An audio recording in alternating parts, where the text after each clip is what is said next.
नमस्कार। आकाशवाणी जयपुर अजमेर से प्रस्तुत हैं प्रादेशिक समाचार।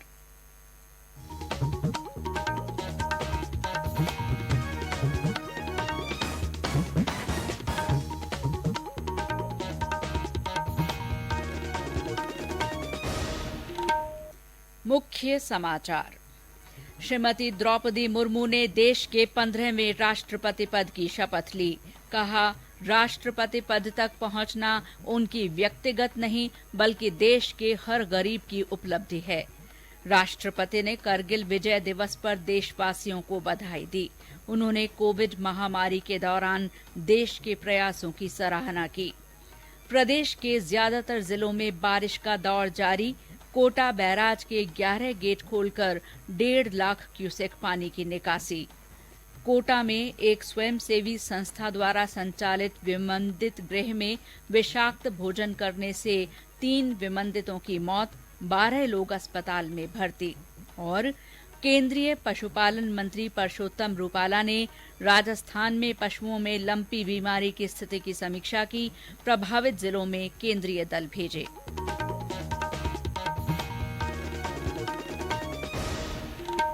समाचारों के साथ मैं शीला चावला।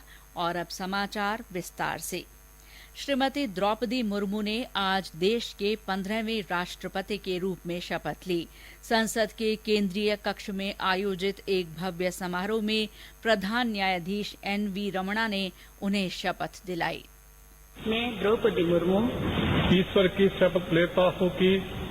की शपथ लेती हूँ कि मैं श्रद्धापूर्वक भारत के राष्ट्रपति के पद का कार्यपालन करूंगी। सदा अपनी पूरी योग्यता से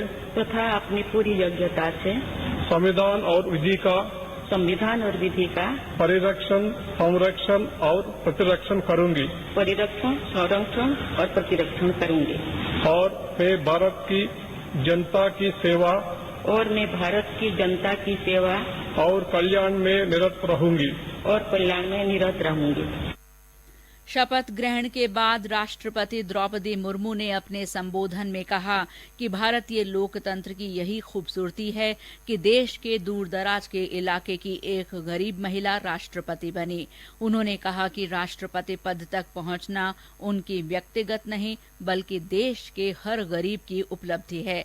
श्रीमती मुर्मू ने कहा कि राष्ट्रपति पद के लिए उनको मनोनीत करना इस बात का प्रमाण है कि भारत में गरीब न केवल सपने देख सकते हैं बल्कि उन्हें पूरा भी कर सकते हैं। श्रीमती मुर्मू ने देश के समावेशी विकास के लिए समाज के वंचित लोगों के उत्थान तथा महिलाओं और युवाओं के सशक्तिकरण की दिशा में काम करने का संकल्प दोहराया। राष्ट्रपति ने कहा कि पिछले कुछ वर्षों में महिला सशक्तिकरण के लिए किए गए निर्णयों और नीतियों के कारण देश में एक नई ऊर्जा का संचार हुआ है। श्रीमती मुर्मू ने नए भारत की भावना और इसके वैश्विक नेता के रूप में उभरने का उल्लेख करते हुए कहा कि दुनिया को भारत से बहुत उम्मीद है। राष्ट्रपति ने कहा कि संसदीय लोकतंत्र के रूप में 75 वर्षों में भारत ने भागीदारी और आम सहमति से प्रगति के संकल्प को आगे बढ़ाया है। उन्होंने कहा कि विविधता से भरपूर देश अनेक भाषाओं, धर्मों, संप्रदायों, खान पान, रहन सहन और रीति रिवाजों को अपनाकर एक भारत श्रेष्ठ भारत के निर्माण में लगा हुआ है। श्रीमती मुर्मू ने कहा कि अमृत काल जो स्वतंत्रता के 75वें वर्ष के साथ शुरू होता है, भारत के लिए नए संकल्पों का समय है। उन्होंने कहा कि इन 25 वर्षों में अमृत काल के लक्ष्यों को प्राप्त करने का मार्ग है सबका प्रयास और सबका कर्तव्य। करगिल विजय दिवस पर देशवासियों को बधाई देते हुए श्रीमती मुर्मू ने कहा कि ये दिन सशस्त्र बलों के शौर्य का प्रतीक है। कोविड महामारी के दौरान देश के प्रयासों की सराहना करते हुए राष्ट्रपति ने कहा कि 200 करोड़ कोविड टीके लगाना एक बड़ी उपलब्धि है। कोरोना महामारी के वैश्विक संकट का सामना करने में भारत ने जिस तरह का सामर्थ्य दिखाया है, उसने पूरे विश्व में भारत की साख बढ़ाया है। हम हिंदुस्तानियों ने अपने प्रयासों से न सिर्फ इस वैश्विक चुनौती का सामना किया बल्कि दुनिया के सामने नए मापदंड भी ताकीद की। कुछ दिन पहले भारत ने कोरोना वैक्सीन की 200 करोड़ डोज लगाने का कीर्तिमान पूरी लड़ाई में भारत के लोगों ने जिस संयम, साहस और सहयोग का परिचय दिया, वो एक समाज के रूप में हमारी बढ़ती हुई शक्ति और संवेदनशीलता का प्रतीक है। भारत ने इन मुश्किल हालात में न केवल खुद को संभाला बल्कि दुनिया की मदद भी की। कोरोना महामारी से बने माहौल में आज दुनिया भारत को नए विश्वास से देख रही है। शपथ ग्रहण समारोह के समापन के बाद राष्ट्रपति भवन के प्रांगण में तीनों सेनाओं की ओर से राष्ट्रपति को गार्ड ऑफ ऑनर दिया गया। राज्यसभा के सभापति एम वेंकैया नायडू, प्रधानमंत्री नरेंद्र मोदी, लोकसभा अध्यक्ष ओम बिरला, केंद्रीय मंत्रियों, राज्यों के राज्यपाल, मुख्यमंत्री, राजनयिक मिशनों के प्रमुख, सांसद और अधिकारियों सहित कई गणमान्य व्यक्ति समारोह में मौजूद थे। नवनिर्वाचित राष्ट्रपति द्रौपदी मुर्मू राष्ट्रपति पद पर आसीन होने वाली पहली आदिवासी और देश की दूसरी महिला हैं। 64 वर्षीय श्रीमती मुर्मू देश के सर्वोच्च पद पर पहुंचने वाली सबसे कम उम्र की राष्ट्रपति हैं। प्रधानमंत्री नरेंद्र मोदी ने कहा है कि द्रौपदी मुर्मू का देश की राष्ट्रपति बनना देश के लिए, विशेष रूप से गरीबों, वंचितों और दलितों के लिए एक महत्वपूर्ण क्षण है। एक ट्वीट में श्री मोदी ने कहा कि समूचे राष्ट्र ने गर्व के साथ शपथ ग्रहण समारोह को देखा। उन्होंने कहा कि राष्ट्रपति मुर्मू ने शपथ लेने के बाद अपने संबोधन में आशा और करुणा का संदेश दिया है। श्री मोदी ने राष्ट्रपति के रूप में उनके सफल कार्यकाल की कामना की। प्रधानमंत्री नरेंद्र मोदी ने आज वीडियो कॉन्फ्रेंस के माध्यम से समाज सेवी हरमोहन सिंह यादव की 10वीं पुण्यतिथि पर आयोजित कार्यक्रम को संबोधित किया। इस अवसर पर प्रधानमंत्री ने कहा कि हरमोहन सिंह ने अपना जीवन देश सेवा में समर्पित कर दिया और हमेशा किसानों, गरीबों, पिछड़ों और वंचितों के लिए काम किया। हरमोहन सिंह जी की प्राथमिकता समाज ही रहा। उन्होंने समाज के लिए सक्षम नेतृत्व तैयार करने के लिए काम किया। उन्होंने युवाओं को आगे बढ़ाया, लोहिया जी के संकल्पों को आगे बढ़ाया। उनका फौलादी व्यक्तित्व हमने 1984 में भी देखा था।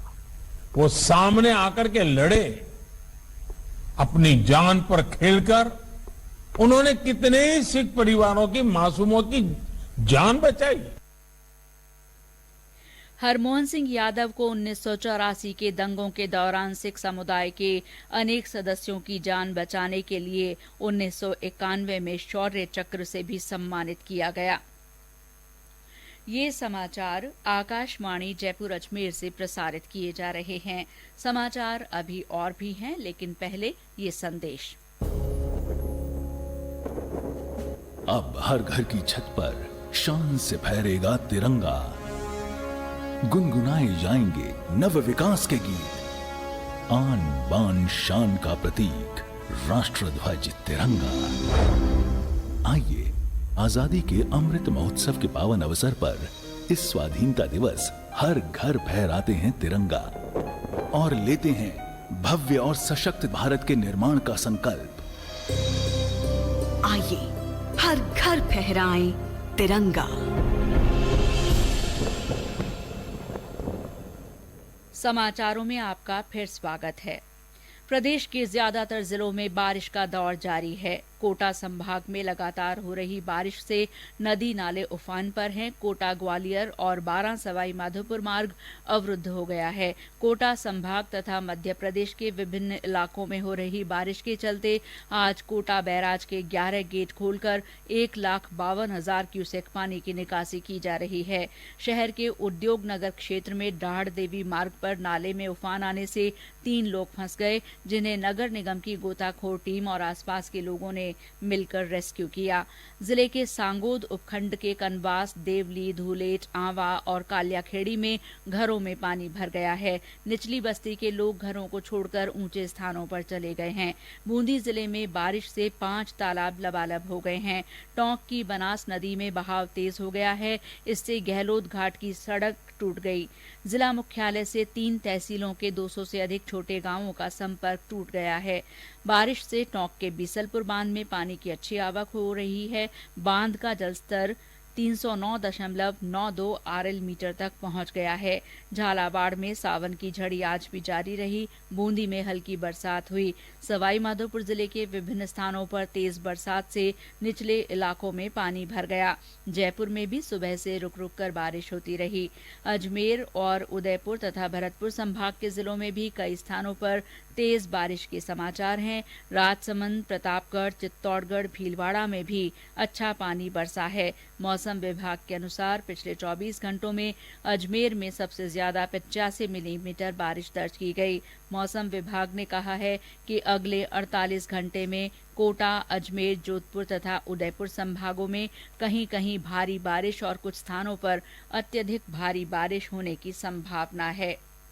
कोटा के विज्ञान नगर क्षेत्र में एक स्वयंसेवी संस्था द्वारा संचालित विमंदित गृह अपना घर में विषाक्त खाना खाने से 3 विमंदितों की मौत हो गई और 12 लोगों का कोटा के मेडिकल कॉलेज अस्पताल में इलाज चल रहा है। कल रात खाने के बाद इन लोगों को उल्टी दस्त की शिकायत हुई थी। इनमें से 3 लोगों की उपचार के दौरान मौत हो गई। अपना घर आश्रम राज्य के सामाजिक न्याय अधिकारिता विभाग के सहयोग से संचालित किया जा रहा है। जिला कलेक्टर ओपी बुनकर ने बताया कि आश्रम में रह रहे सभी विमंदितों की जांच करवा ली गई है। उन्होंने बताया कि तैयार भोजन, खाद्य सामग्री और पानी के नमूने लिए गए हैं। इस गृह में 261 विमंदित लोग रह रहे हैं।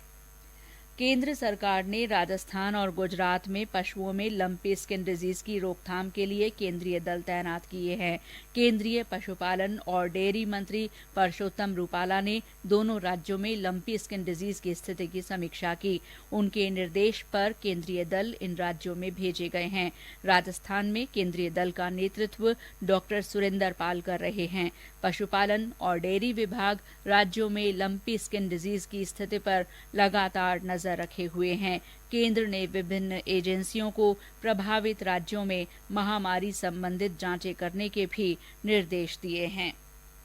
आजादी का अमृत महोत्सव के तहत आयोजित किए जा रहे देशव्यापी कार्यक्रमों में अपनी भागीदारी निभाने के उद्देश्य से आकाशवाणी जयपुर का क्षेत्रीय समाचार एकांश अपने श्रोताओं के लिए कल से तिरंगा क्विज प्रतियोगिता शुरू कर रहा है।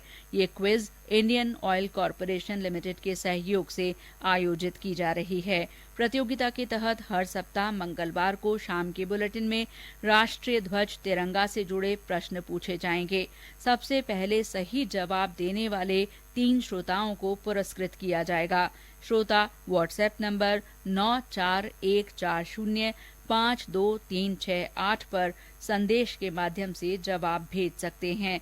व्हाट्सएप मैसेज से भेजे गए जवाब ही मान्य होंगे। श्रोता जवाब के साथ अपना पूरा पता भी भेजें ताकि पुरस्कार भेजने में कोई परेशानी न हो। पुरस्कार विजेता का नाम बुधवार शाम के समाचार बुलेटिन में घोषित किया जाएगा। तिरंगा क्विज के पहले प्रश्न के लिए कल शाम 6:30 और 6:45 बजे का प्रादेशिक समाचार बुलेटिन जरूर सुनें। और अंत में मुख्य समाचार एक बार फिर।